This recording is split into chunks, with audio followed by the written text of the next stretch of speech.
The views expressed on the Nova Society are those of the panelists and guests and do not necessarily reflect the views or opinions of the Phoenix Research Institute or any institution which any panel member is associated. Welcome back to the Nova Society, a space where dialogue deepens understanding and civic responsibility comes to life. I'm Dr. Mark Bound, joined by our regular panel, Dr. Scott Gershwer and Dr. Brooklyn Ann Weldon. Together, we'll unpack the stories that matter most, exploring the headlines, the history, and the big ideas shaping today's conversations. Let's dive in and hear what the panel has for us today. Today we have a question from Tina, who writes to us from Hamburg, Germany.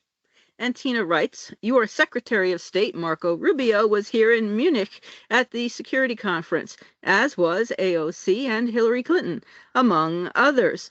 Clinton was basically bashing the Trump-Epstein files debacle, whereas AOC seemingly is positioning herself for a potential presidential run in 2028. First, to AOC, do you think she should run? Could she be successful? Looking at Clinton, do you see her presence as a positive or a negative as she and her husband prepare to testify about the Epstein files? Finally, to Rubio, he wasn't as bashing as he was last year, but he did indicate that although the U.S. is tied to Europe, it is Europe's responsibility to fall into ideological line with the U.S. Here, some politicians are breathing a sigh of relief, but many ordinary people don't want the MAGA philosophy to dominate European culture and politics. Now, I know right-wing politics is becoming more popular throughout Europe, but even to those hard-right groups, MAGA is a bridge too far. Some in my country say that Germany is moving right, as is the rest of Europe, because the U.S. moved right first. Do you see the connection? Is Europe's best hope that the U.S. finally gets its act together and abandons MAGA? Should Europe just ignore the U.S. and go its own way, if for no other reason to save ourselves from returning to the horrors of the early 20th century? These are excellent questions, Tina. I did follow Marco Rubio's speech, and I was not delighted with it. Anyway, go ahead. So you want to start, Scott, with Hello? AOC? What did you think? I know some people were upset about her response to Taiwan and getting all excited about that, the United States, the United States isn't going to support Taiwan, but we've always had that policy toward Taiwan. We definitely, we definitely don't want she and anybody else to know what our foreign policy toward Taiwan will be. Maybe we'll come to Taiwan's defense and maybe we won't. I mean, that's been our policy. So AOC's very vague answer is actually fully in line with what U.S. foreign policy has always been, but she was criticized for that. But it just shows that most people don't know what our foreign policy actually is toward Taiwan. But what did you think about her? I mean, do you think that she is preparing for a potential presidential run, and that what do you think? Well, okay. So first of all, I'm a fan. All right, I should say that. Off the top, I think that she's proven herself to be a reasonably smart, passionate person. She's aligned herself with Bernie Sanders, who I'm a huge fan of, and in a way that some other members of the House and Senate haven't done that I think they should. For example, here in Connecticut, Chris Murphy is our senator, one of our two senators, and I think he has presidential ambitions. And I thought that what he needed to do was to go around with Bernie on that tour that he did, the anti-oligarch tour, and align himself and see what Bernie does. See how Bernie Sanders has been able to galvanize a lot of people who wouldn't ordinarily be involved in politics, and to be involved, from the far left. That said, Ocasio-Cortez Certainly got a bright star, got good future, I think, in politics as long as she stays with it. I think what she proved in Munich was she's not quite there yet. She's not quite ready yet, because a good politician wouldn't stumble on their words for about 20 seconds before recovering, and you kind of have to have that in your head to begin with and know exactly what it is that you're going to say before anybody asks the question of you. I'm not really sure that she did. I also think, look, she's young. If she runs it out there, I mean, so far she's only won a House seat and has a congressional district as her base. It's a nice base to have. It's in a good area, straddling Queens and the Bronx, but I don't think it's enough for her to run for national office from there. I know it's been done in the past, but it hasn't really worked out all that well. And you have to have a really, really good public profile, go on TV a lot and stuff. And hopefully, she continues to grow as a thinker, as a politician, as a statesperson, and, and builds herself a good career. That said, there are already people that I would rather have than AOC who are likely to run, so she's not going to be very high up on my own list. But I mean, obviously that can change. I think the bigger question that I had as far as Marco Rubio is concerned is that Marco Rubio skipped over his parents' Cuban heritage and went back to Spain, as if the part of his family's story that took place in Cuba doesn't exist. Now, I found that very strange and very alarming. We're not little Europe as much as some people would like us to be. I understand that there are people who want English to be our first language, our official language. It is not. I understand that there are people who think that the European heritage is something that we need to really emphasize, as Marco Rubio did. I just disagree. This is a country made up of people from all over the place. Asia, Africa, South America, Central America, as well as Europe, all over the place. And I think that that's a strength of America, and I don't think we should run away from it. And I think that what Rubio did was maybe in a way the antidote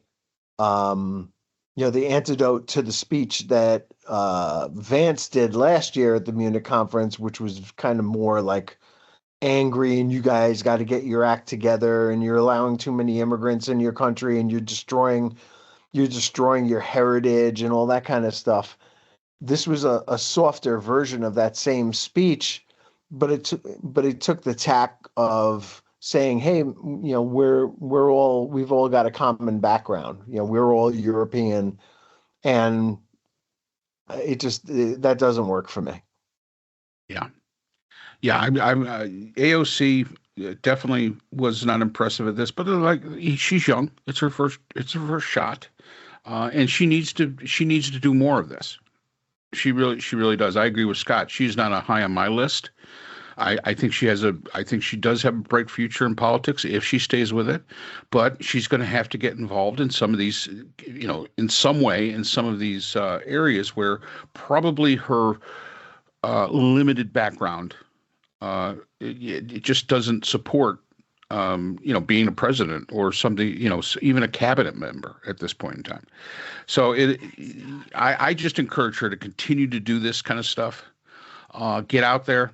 Now, I also noticed that Gavin Newsom was there. There was a whole bunch of people there. It was a who's who. This was the place to be. As far as, if you have aspirations for presidency in 2028, these are the places you've got to be. And I would say to her, you just keep going, because she can. She's a lot like Bernie Sanders in the sense that she brings people together, and she has a real talent for that.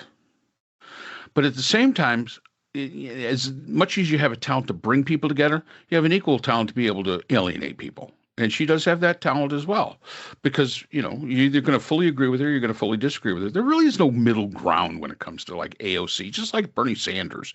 There is no middle ground. You either think he knows what he's talking about, or you think he's a complete nut job. One or the other. I mean, it's just, there is no middle ground there. So for me, I sit back and I look at this and I say, yeah, AOC, you just keep going out there, keep doing that. And probably your time may come. I truly do not believe that the United States is ready for a female president, unfortunately. I know Gretchen Whitmer was there from Michigan. I just am not seeing the misogynist United States going out there and electing a female president yet, which is ridiculous. It's absolutely ridiculous, but it is what it is. So, yeah, AOC, you just keep going. In about 15 years, when you're in your 40s or whatever, I don't really even know how old she is. She's not very, when you're in your mid 40s, early 50s, maybe it's your time. I mean, let's face it. That's how Hillary Clinton did it. I mean, she basically involved herself in all of these things, and, being the wife of the president didn't hurt at all either. But I mean, being the Secretary of State really helped a lot. So, yeah, I encourage her to go out there. Marco Rubio, I totally understand, Tina, what you're saying. We don't want MAGA, but, we're stuck with it for right now. It is a scary parallel that we see. And I know that a lot of people have made that parallel between, what's going on here in the United States and Germany in the 1930s. I understand that. I get the concern. And to me, that one part of your question, should we just move on and ignore the United States? My comment is yes. Please do. Just ignore us. We're not going to help you. We can't help ourselves. I agree. We are not going to help you.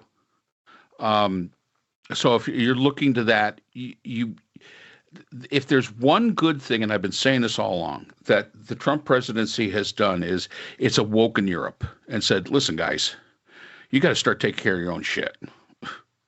You really do.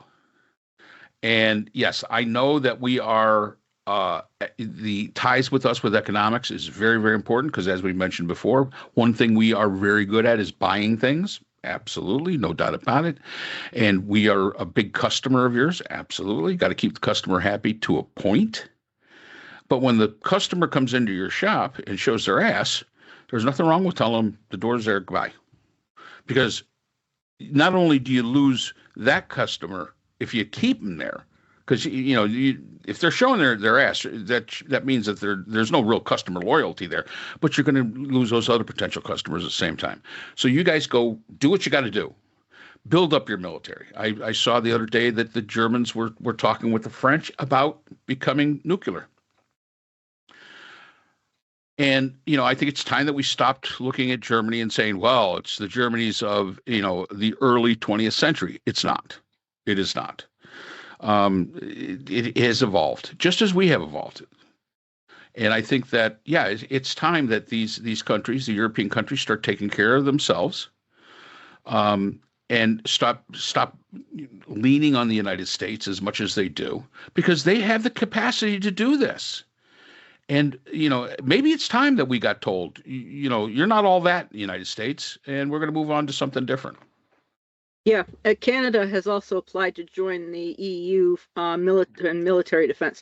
I don't know if they've been accepted yet or not. And there is some talk of Canada's joining the EU as a nation. The problem is that Canada is not geographically part of the EU. But that process, the latter process, would take at least 10 years, as I understand it. But militarily, neither is Great Britain. Great Britain is no longer part of the EU. But I honestly see eventually Great Britain rejoining the EU. Yeah. Because that really hasn't worked out real well for them either. No, it hasn't. It really has not. And then once that happens, then... yeah, all right. The Canada's removed by the big pond from Europe, but they are part of the British Commonwealth. Yes. And that may be a loophole to allow the Canadians to become, I don't know, an associate member of the EU and tied to them. And, again, that maybe is the way it's supposed to go. We were asked this, I don't know, 2 or 3 weeks ago. Should we want the old world order back? I honestly don't think we do. I don't think we do. The Americans, obviously, we didn't like it because we thought we were, everybody was on our bootstraps, which it wasn't, because we benefited as much, if not more, from the relationships that we have. And yeah, maybe it is time that, that separation happens and, another power comes in and, or maybe, how about this? Equality power, where there's no like real leader of the free world, like we always like to refer to the president as. Well, guess what? If you haven't figured out by now, under this president, he is not the leader of the free world. He is not the leader of the United States. He's the leader of him. And other than that, he doesn't give two rats' ass about anybody else or any of you. So, the Rubio thing, it was a little bit less confrontational than the last time, but it was basically saying the same thing. Yeah, it was. I thought it was awful. And look what he's doing to Cuba. Those people are starving now because of what he's doing. So, I mean, he has clearly he's amoral. He has no conscience. So I wouldn't want him anywhere near any living being. He needs to just be, and as Mark said, just ignore the United States and leave us behind. That's where we belong. Well, I don't know if I go that far. What I would say is give us time to straighten out our shit. And if we ever do. And if we ever do, but we might. Let's straighten our shit up and get ourselves, straightened around over here, but leave the door open. We can be a very good friend. We've proven we could be a very good friend in the past. This has been a bump in the road, and we're sorry for that. We're extremely sorry for that. But hopefully, we can regain those alliances and that trust. But it's going to take time. It's not going to take the 2028 election where, let's say you elected Gavin Newsom and all of a sudden it's all going to be, rainbows and sunshine. It's not going to be that way, because the Europeans are sitting there saying, yeah, okay, that's this 4 years. What about the next 4 years? What happens after? And the next 4 years and the next 4 years and so on and so forth. Yeah. Correct. Yeah. Absolutely. Yeah. So it's I'm hopeful that Europe won't move to the right either. Well, they are moving to the right a little bit. I know, but I mean more to the right. You don't want to wind up like the way things are going here. No. And I know that certainly Germany had, and Italy had the lessons in Spain with Franco. Just terrible. Go ahead. This is kind of the way I'm thinking about this is a little bit different, I think, from what I'm hearing from both of you, and certainly very different from what I've heard from the current regime and Marco Rubio and JD Vance and Trump and all. It's this. Look, I've said this before. I used to fly into Frankfurt and Zurich airports, and then when you fly from those airports into JFK, it was an embarrassment, frankly. We ignored our own infrastructure here while they built theirs up. I took a train from Frankfurt to Stuttgart that I had to look out the window to see if we were even rolling. And we were running at, I don't know what it was, 87 kilometers a mile or 100 kilometers a mile or whatever it was. And we're zipping along and you don't feel a thing. I have taken Amtrak from New York City down to Baltimore and nearly lost my fillings and my teeth from it. The train bounces you around so much. So we've neglected a great deal. And by the way, I drove through Kentucky on my way from Florida to Colorado once, and I could not believe the state of the roads in Kentucky. These federal highways with you know, potholes and rips and tears in the road that I actually stopped and made sure that the trailer I was pulling was still attached to the car because we were just bouncing all over the place. So we neglected a lot of stuff in this country for a long time. And it's not lost on me that Germany and other countries in Europe have universal health care and have had it for quite some time. And we still don't have that here. And there's a lot of stuff that we probably could have had here that we don't have here because we put it into the military.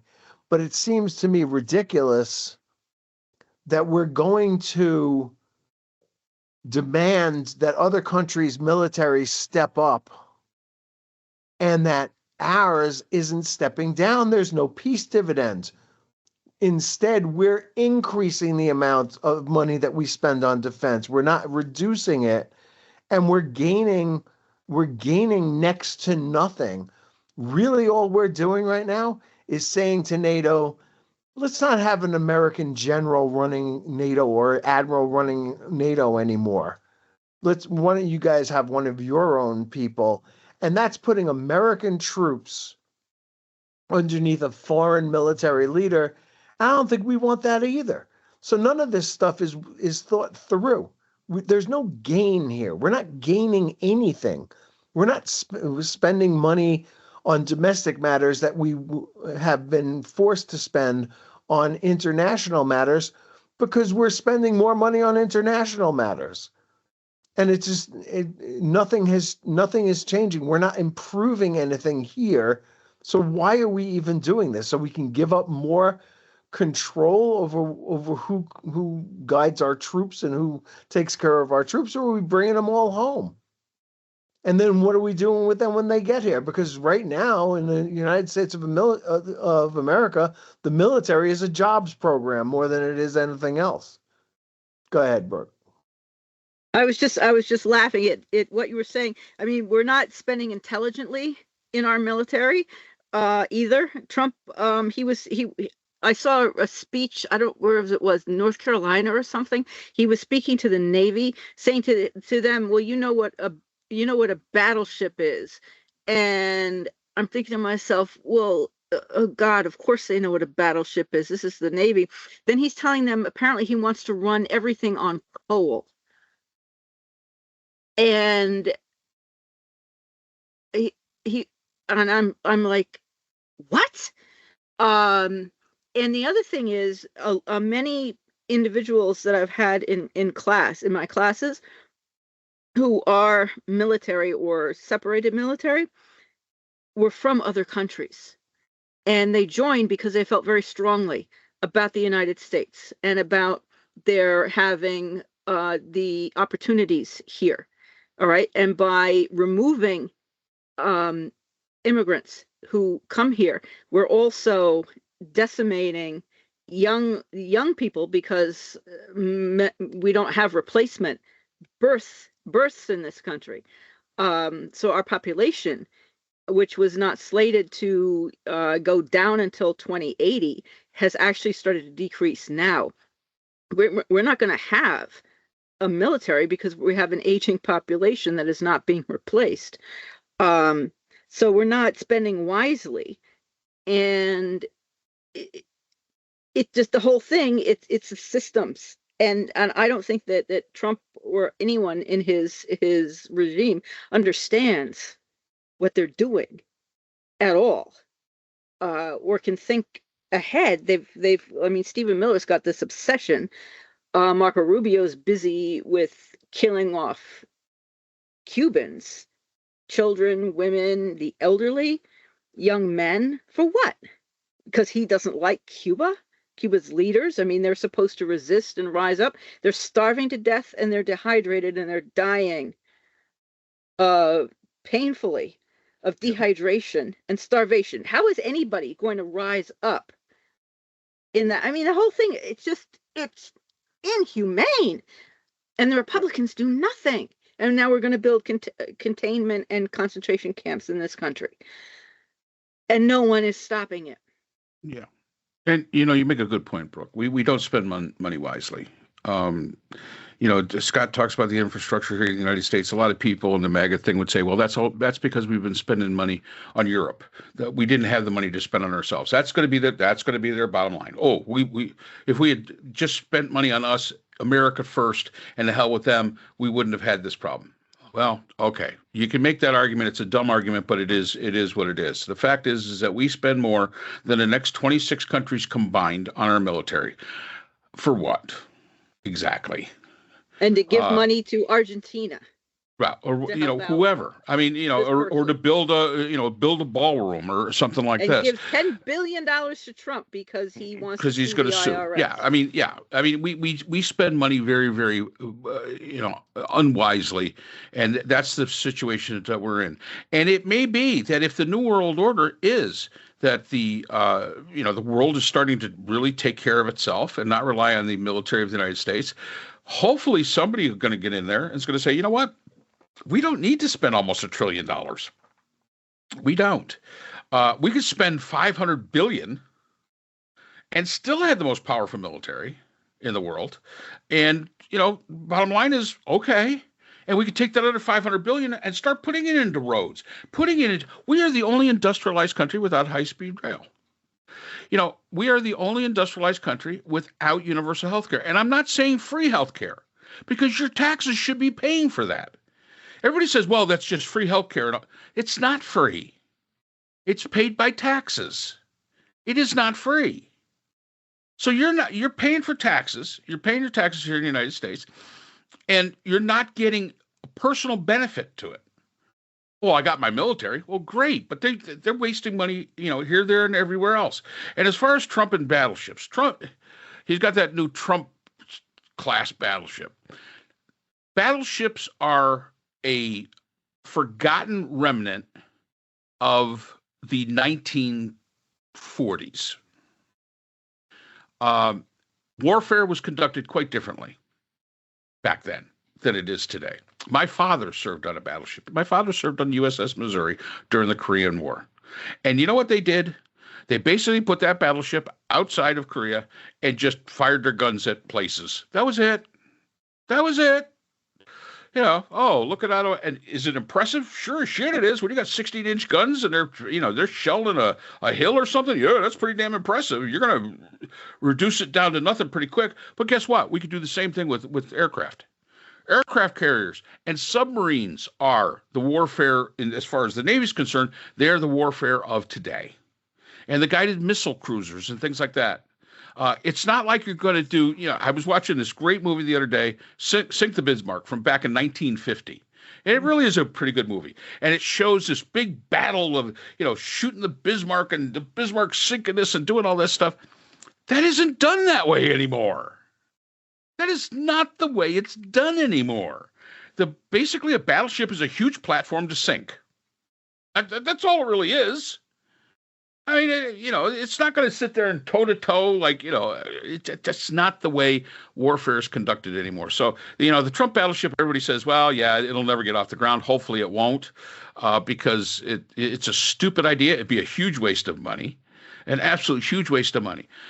Why do we have 11 aircraft carriers, more than everybody else combined? Why? I don't know. For what is the purpose of that? It's just, if we spent money more wisely, the people of the United States could have a really, really good life. We have a pretty good life now, but we could have some of the benefits that other countries have. Some of them have free education. Boy, that would go a long way. $500 billion would go a long way. There's a lot that we could do with the money that we take in. And it's not by tariffs, because we pay 90% of the tariffs, so get over that idea. But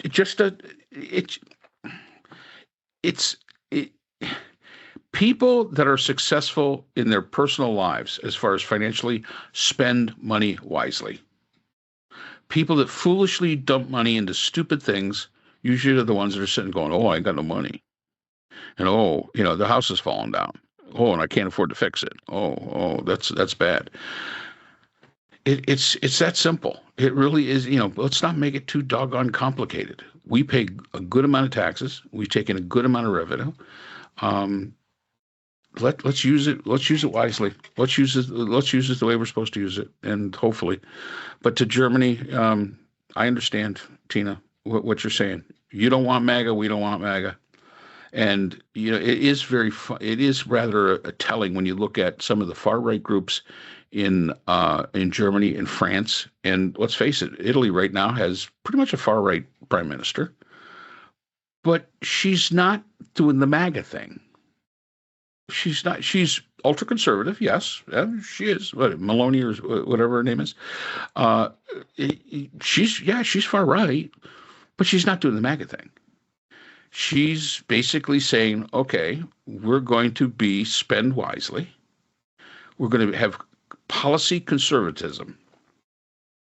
And that's the difference between a lot of these groups. Now, I'm going to tell you right now, in Germany and in England with Neil Farage and all these other yo-yos that are out there, and in some places in France, there is some MAGA elements to it, because it's not just policy conservatism, it's social conservatism.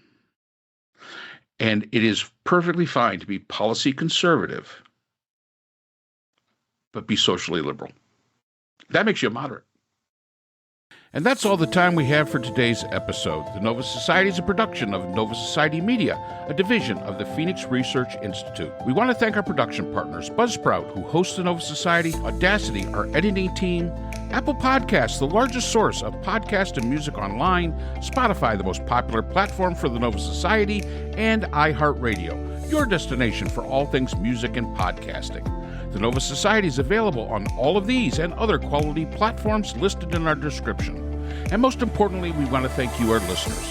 Without your support, the Nova Society could not be possible. If you haven't already, please consider subscribing on the platform of your choice. It's easy, it's free, and helps our channel grow. For questions or comments, you can reach us at nova.society.podcast@gmail.com. So on behalf of Dr. Brooklyn Ann Weldon, Dr. Scott Gershworth, and all of our production partners here at the Nova Society, I'm Dr. Mark Bound. Remember, the true power of society is knowledge. Thank you for listening, and we hope to see you again next time. We'd like to thank our sponsor for this episode, the Journal of Interdisciplinary Conflict Sciences, the JICS. This open access journal, double peer-reviewed, provides a platform for emerging scholars to publish their work and engage in meaningful dialogue across disciplines. The JICS is currently accepting article submissions on an ongoing basis and is published through the NovaWorks Scholarly Repository at Nova Southeastern University. You'll find a link to the journal in our episode description.